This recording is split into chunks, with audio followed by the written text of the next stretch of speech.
T'avais demandé des filles.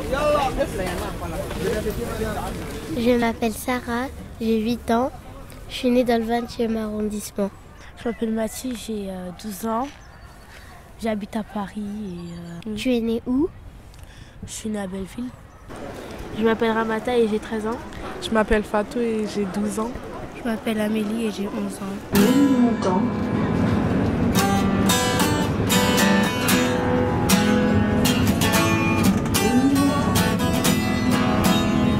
Attention à la marche en descendant du train.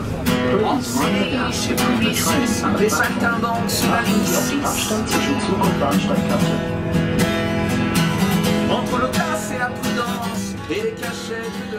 Quelle est votre association? Alors l'association s'appelle Talakatak. On a été fondé il y a à peu près 15 ans. Et l'objectif à la base de l'association, c'était de pouvoir proposer une alternative à la fabrication d'instruments de musique. Donc à partir d'éléments récupérés, on fabrique tout un tas d'instruments de musique, semi-professionnels et aussi pédagogiques avec les enfants. Et où trouvez-vous tous ces produits? Alors tous les matériaux récupérés, on a une bonne partie qui vient de tout le monde, des gens du quartier qui viennent nous déposer le matériau directement ici. Les ateliers, en fait, c'est ouvert à tout le monde, ou qu'aux enfants ou qu'aux adultes? Alors on a différents ateliers. On en a qui s'occupent plus des enfants, plus pour les ados, plus pour les adultes. Après, la thématique reste la même, c'est-à-dire l'environnement, la préservation de l'environnement, et la musique, l'art, le développement personnel aussi. Et vos instruments, vous en faites quoi? Vous faites des concerts? Alors ouais, on fait des concerts, des petits concerts au sein d'autres associations ou dans des mairies. On les vend aussi, on en vend une partie, et on les expose. Et sinon, d'où vient cette idée de Talakatak? Alors Talakatak, à la base, c'est un onomatopée. Ça imite le bruit d'une percussion dans les batuques brésiliennes. En fait, tous les instruments que vous voyez ici sont fabriqués à la main, sauf ceux qui sont là-bas. Mais tous ceux-là sont fabriqués à la main à partir d'éléments de récup. On a des petites maracas qui sont faites avec des... Je sais pas si vous reconnaissez un petit peu la forme. C'est une bouteille d'orangina. Et du coup, on le remplit avec du sable. Ça, c'est du manche à balai, une chambre à air, du papier collé dessus. Et voilà, on a deux petites maracas qui sont standardisées, qui ont un son correct, et qui sont résistantes et complètement écologiques. Okay. Est-ce que le son, par exemple, d'une guitare que vous fabriquez vous-même est le son d'une vraie guitare? Alors, ça dépend. C'est vrai que tout ce qu'on voit ici, c'est des pièces uniques. Comme c'est de la fabrication artisanale, elles ont toutes une tonalité, elles ont toutes un son différent. Et en plus, ça dépend aussi des arrivages de déchets qu'on a pour la fabrique. Donc non, ça n'a pas le son d'une guitare classique, ça a un son particulier parce que ce sont des instruments qui ont une vie, qui ont un peu une âme quelque part. Alors là, on a le surdo, le gros surdo. Alors le surdo, il sert vraiment à faire de la basse.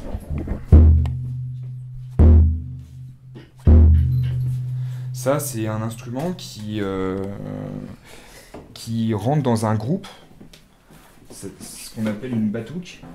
C'est un groupe de musique brésilienne. Je pense que vous en avez déjà entendu, de la musique samba. On a souvent des grands cortèges comme ça, avec différentes percus. Ça, c'est une des percussions qu'on trouve dans ces groupes de musique brésilienne, ceux qui vont marquer le tempo en fait. Toujours dans la famille des percussions brésiliennes, on a le rebolo. Donc celui-là, il est fait avec un bidon d'huile. Un bidon d'huile, et c'est possible que vous en ayez déjà vu des bidons d'huile comme ça, parce que ce sont des bidons d'huile qui sont utilisés pour la préparation des kebabs et des frites. Donc on a aussi un partenariat avec des kebabs dans le coin qui nous ramènent leur bidon d'huile vide. là, on a le petit Chocaps. Petit Chocaps, bon, c'est un shaker, tout simplement. Hein. Et je pense que vous connaissez cette petite chose, ouais. Des cafés. Voilà, c'est des petites capsules Nespresso de couleur, donc ça permet d'avoir un petit design comme ça, sympa. Ici, c'est du bois qu'on récupère, qui est déjà comme ça. Alors celui-là, il est pas mal parce que je pense que vous connaissez aussi ça, là. C'est... je sais plus comment ça s'appelle, mais j'en ai déjà utilisé, mais c'était pas fait de recyclage. Alors ça, c'est recyclé, hein. Ça, ce sont les dessous des canettes de Coca. Vous savez, quand on retourne une canette de Coca, en dessous, il y a une partie qui est un peu incurvée comme ça.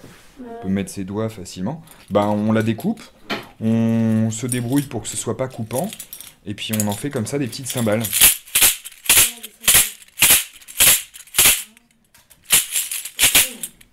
Et ça, c'est une latte de lit.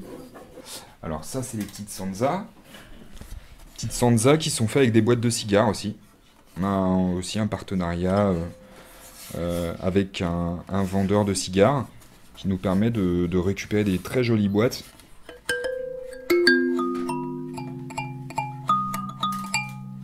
Et les petites lamelles qu'on voit ici, ce sont des lamelles qu'on trouve dans les essuie-glaces des voitures. Là, ce qu'on voit ici, c'est 10 ans de recherche. On est parti un peu de choses comme ça. C'est-à-dire, on prend les conserves et puis on essaye de faire un peu de musique avec. Et puis au fur et à mesure, on s'est rendu compte que, mais si on découpe la conserve, si on... Alors, par exemple, là, voilà une évolution de la percussion faite avec des conserves. Après des années d'expérimentation, on s'est rendu compte qu'on pouvait mettre une peau dessus. Et on s'est servi de... Alors là, on le voit pas bien, mais en gros, c'est des radiographies.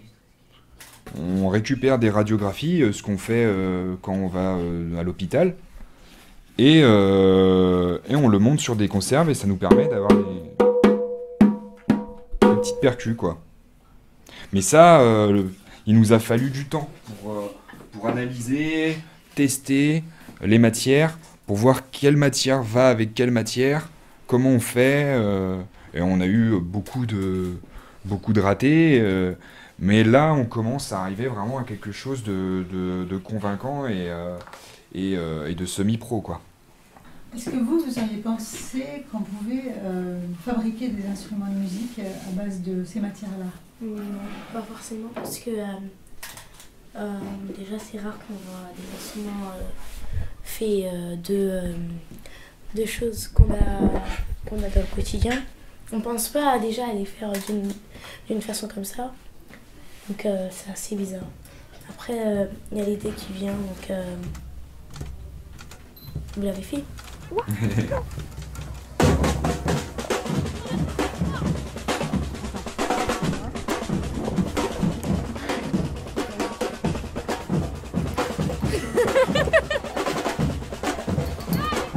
Je me retourne.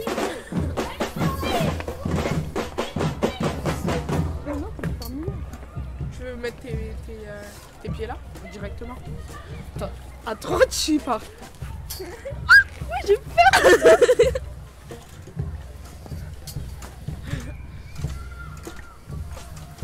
Et là, on va tourner là pour aller.